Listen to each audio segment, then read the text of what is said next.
work, one whole day to play. Come on, everybody, wear your roller skates today. It's Saturday, Saturday, Saturday, it's Saturday, Saturday, it's Saturday, Saturday, it's Saturday, yeah. Hello, friends. Welcome to another episode of Career Exploration Saturday.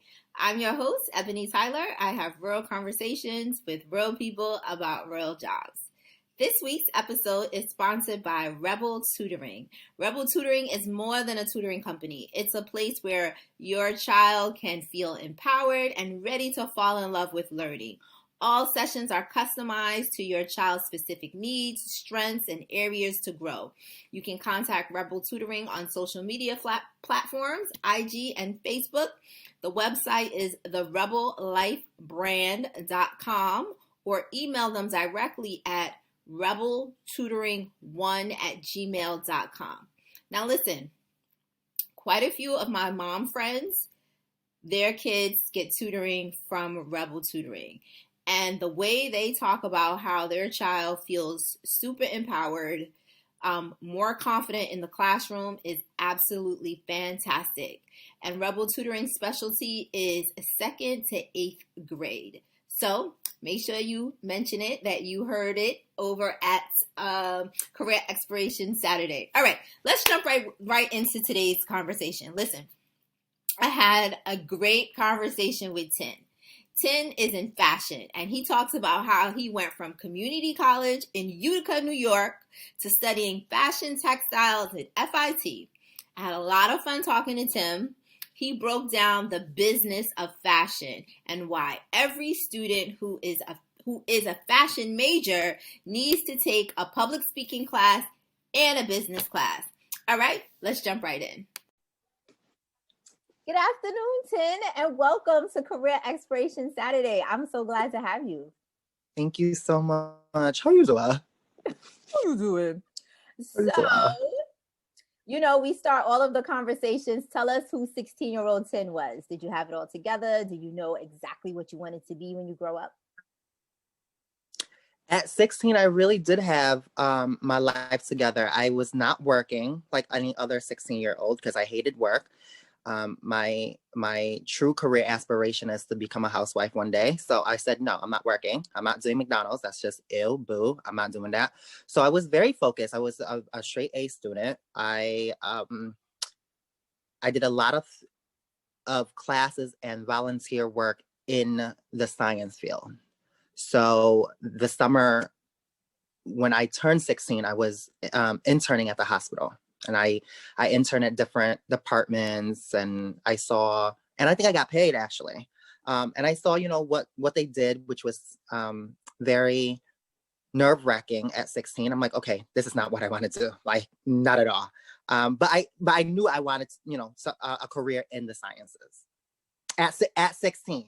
Wow. Yeah. At 16, I was, but this is just me being, I don't know, just me growing up. I always want to plan. I always want to be ahead of myself. I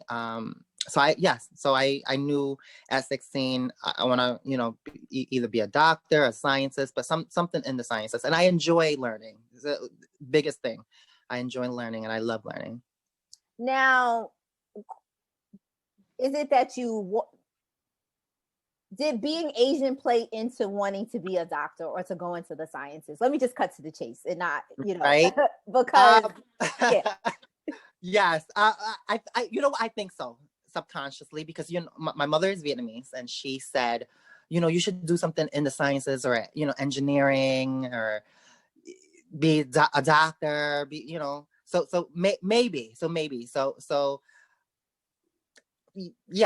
yes, you know what? It's not a maybe, it's a yes.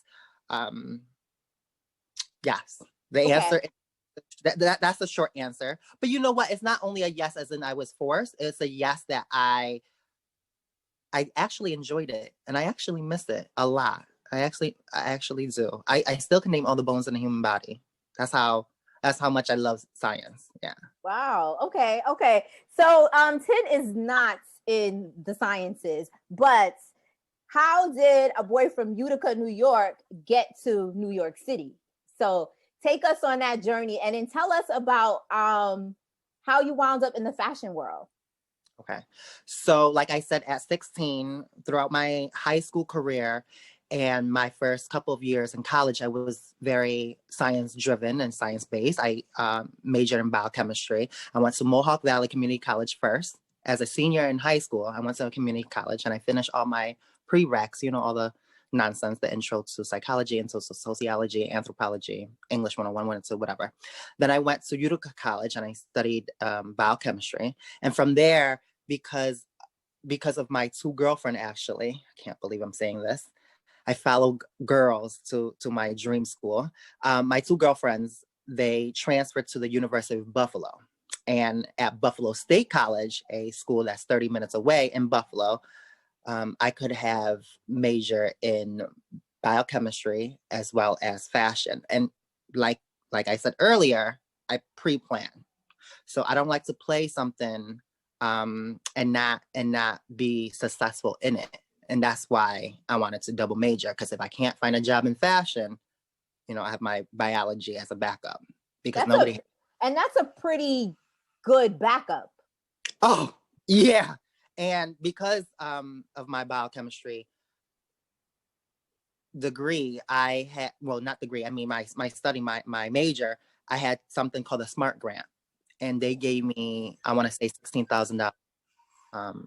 I could be wrong now, I don't remember, but they basically paid for my education. So that was very, yes.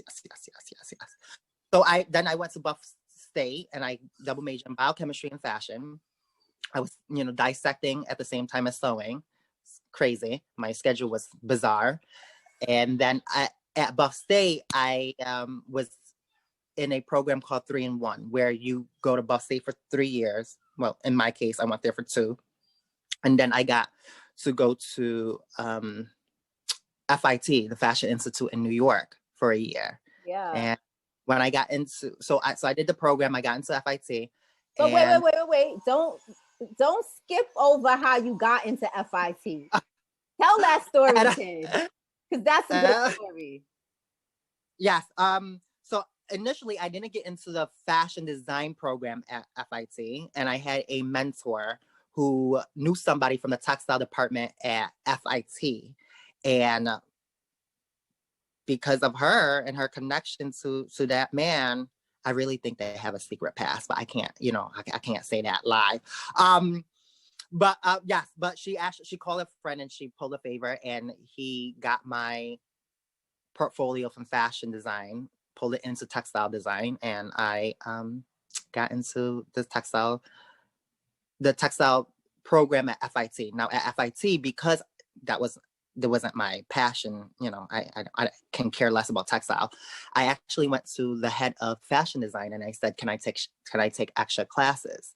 So I took my classes in textile design, and then I went to fashion, and I asked, can I take, extra classes here? And she said, can you handle the coursework? I'm like, well, I'm not doing anything else. Why can't I? I think there's, I think we baby kids in America. Like, I don't understand why you have to take 4 to 5 classes. I'm going to say this, and you're going to be scared, but I took 10 classes my first semester at FIT. What? Yeah. Wow. It wasn't a lot of studying, but it was a lot of lab work, because I had to sew, I had to, create. So it was a lot of time being put into this. And I was, like you said, a boy from upstate. So this is my first time in New York, and I didn't, I wasn't in the New York scene. I was in lab. I didn't, I'm very focused. I can block out all the stupid stuff, because I'm like, oh, that's gonna come later. It's fine. And plus, I wasn't into drinking. I thought that was stupid. I hated doing something where I'm wasting money. So so it wasn't me. So I was just driven and focused, and I took 10 classes that first semester at FIT. But like, when you're passionate about something, that it's a natural high, and it just fuels you to just want to go. So yes, the love that I had, I just wanted to create. I wanted to, as a fashion student, one day you're like, I want my name. I want to have my collection, not knowing that there's a whole business side of fashion. But yes, When I was a student, I wanted to design and I wanted to dress, celebrities and dress women. And, I also think the reason why I was so into fashion, into clothing and into dresses is because I think growing up being, a gay man, I wanted to be in dresses. So now I get to create what I would, wear. So yeah, I enjoyed it immensely. And when I went to FIT, I thought I went to Harvard. Like, but FIT is like the we're the number one Harvard. school, I think, of last year or this year. So, Also, my school, the University of Maryland Eastern Shore, has a fashion department, and in your junior year, you go to New York and you study at FIT.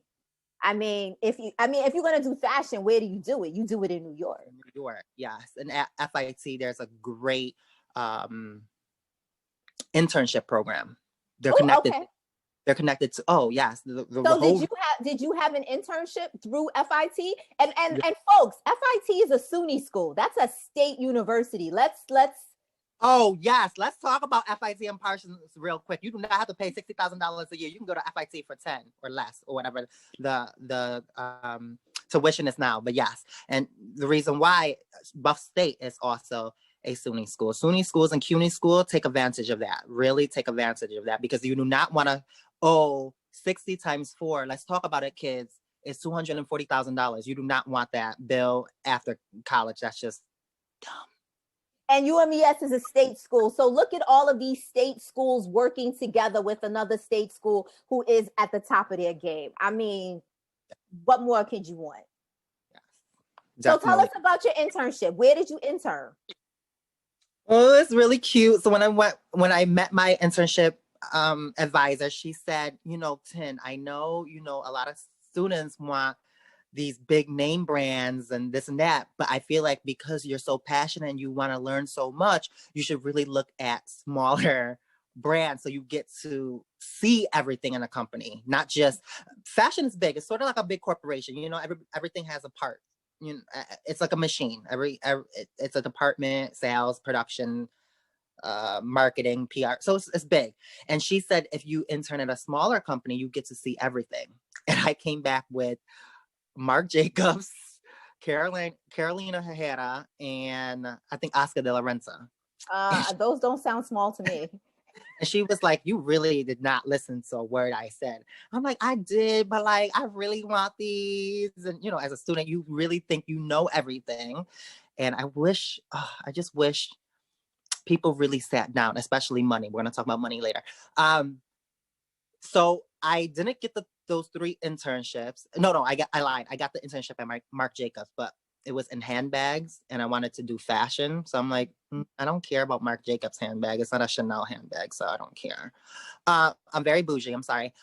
So I actually got an internship at Michael Kors. Now, at Michael Kors, I interviewed for the technical design department as well as the textiles department. And the guy who interviewed me, he was so tough. He was like, why do you want to be in technical design when you're a textile major and a fashion major? And I'm like, as a business owner one day, I need to be able to do everything. So just because I know fashion, I also need to know how to fit. Because a lot of time, a fashion designer, they just design. There's a whole technical design department where they make sure everything is perfect before it gets to production and into the store. That's why whatever you're wearing right now fits, is because a technical designer looked at it, spec'd it, made sure that it fits. Fashion, we're just very flat and we're drawing it. So we don't understand fit so well. So this is what I'm explaining to him. And I don't think he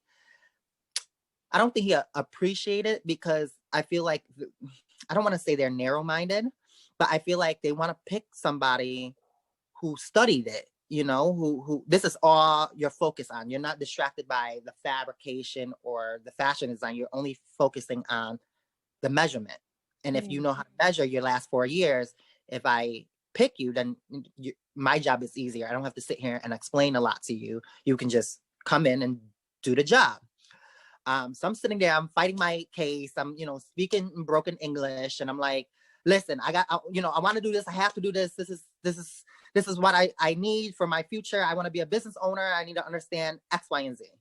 And sure enough, I left the interview and I'm like, I didn't get it. I didn't get it because he was just grilling me. It was just a grilling question after the next, like, why this? Like, why not that? Like, why this and why not that? And I'm like, sir, this is an internship. Chill out. But HR called me at like 3 o'clock, and she said that he would be very happy if I joined. And I'm like, stop, because I really didn't think I got the job. And I interned for the second semester from January to May. They liked me and they kept me for the summer, and I actually became like the mentors to the new interns that came in. But they didn't enough to pay me, to hire me. But I understand why. There's a budget, and this is what we don't learn in fashion, or don't learn in a lot of places. And now I'm a bit too analytical now when it comes to money. They can't hire 10 interns. Where's the budget? Like, so it makes sense now. Back then, I was so mad. I'm like, if you guys like me, why can't you guys hire me? But now I understand. It's a whole budget thing. It's a money game. Okay. So fast forward, you graduated from Buffalo with a bachelor's degree in design. Fashion, textile, and technology design concentration. Yes. And then what'd you do? What was your first job out of college? Where'd you go? How'd you get it? What'd you do? Yes. So after I finished Michael Kors that summer, I went on the FIT job search bank, and I found Shawnee. And I saw the name Shawnee, and I said, "Oh, I'm getting this job. She's Black. I'm getting this job. I'm gonna nail this." So I applied.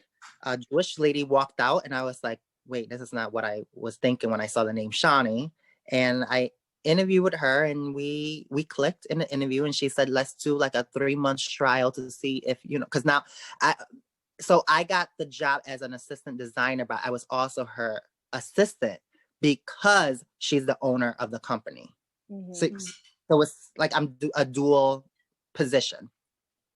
And so she wasn't just looking for somebody who's helping out in fashion. She was actually looking for somebody who's assisting her as well. So of course, as your assistant, you should be able to mesh well with your assistant. And we mesh perfectly well. She's a very good boss. And, there's days that are really tough because she's very demanding, but she knows what she wants. And I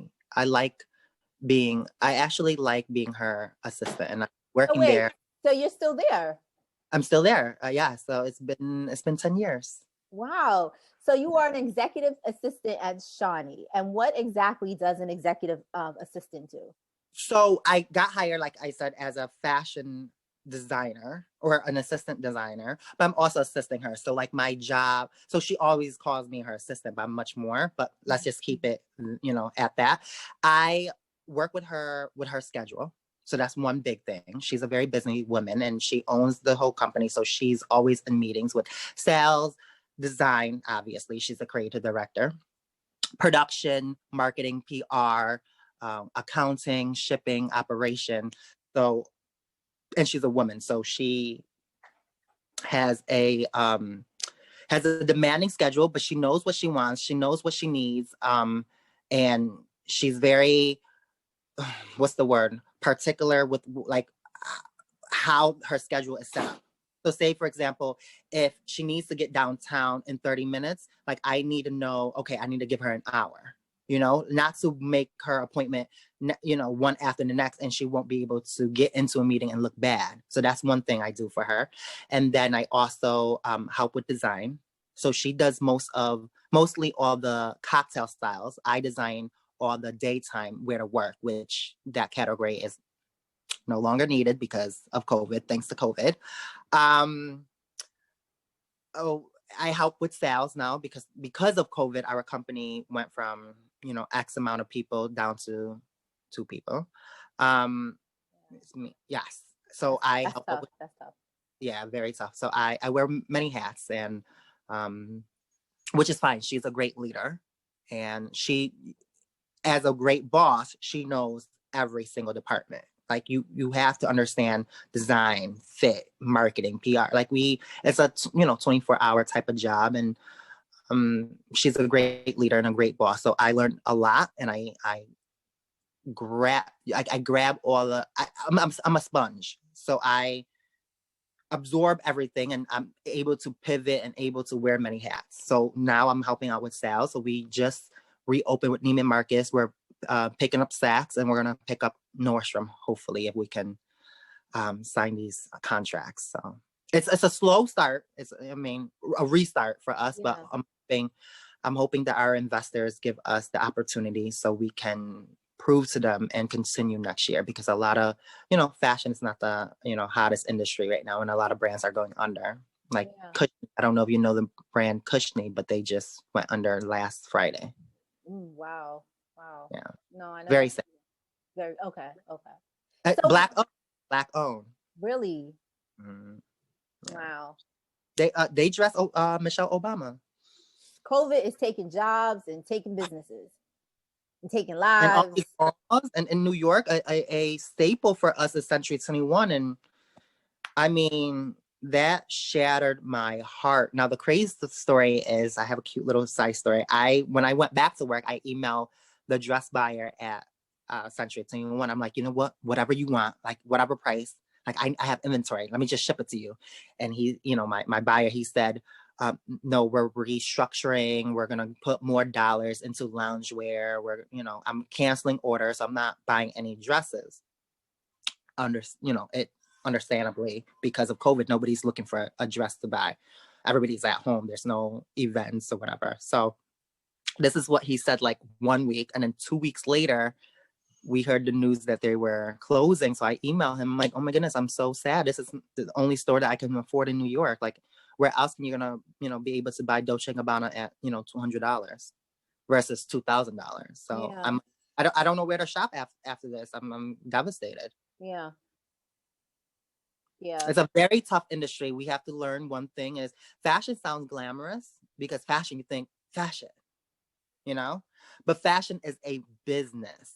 It is a business. Now, one thing I learned, like my first day on the job at Shani, is a sketch is only a sketch until it sells.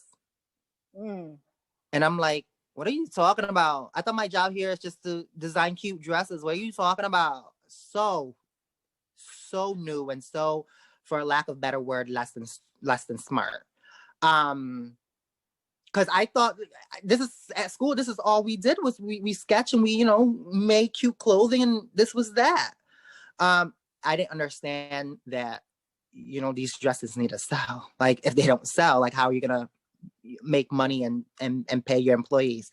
So this whole business side, like, I feel like fashion design students should take business courses. Now, obviously at FIT, there's something called fashion merchandising and fashion business, I think. But, those are really the merchandisers and the buyers who study that major. But I feel like the fashion designers, we need to study that, and we need to understand what it takes to have a business. Like, before, I didn't even know that you have to buy fabric. Like, fabrics aren't free. Like, you have to. So it was these little simple things where I really didn't put into play when I was a student who graduated. And I'm not blaming FIT or school for not teaching us. I just wish we had a fashion. There's two things in fashion where the students need: one, fashion business, and two, public speaking. You have to be able to sell your collection. So if you can't sell yourself, you can't sell your collection, who's going to buy your collection? It's not just a pretty sketch anymore. Now you really have to sell it. And a lot of students like myself, when I was in school, all I was thinking is, oh, I'm designing for J-Lo and Beyonce. Oh, that's all I'm designing for. Like, I don't, like, who are these, middle class people? Like, what's mass market? Like, that's not me.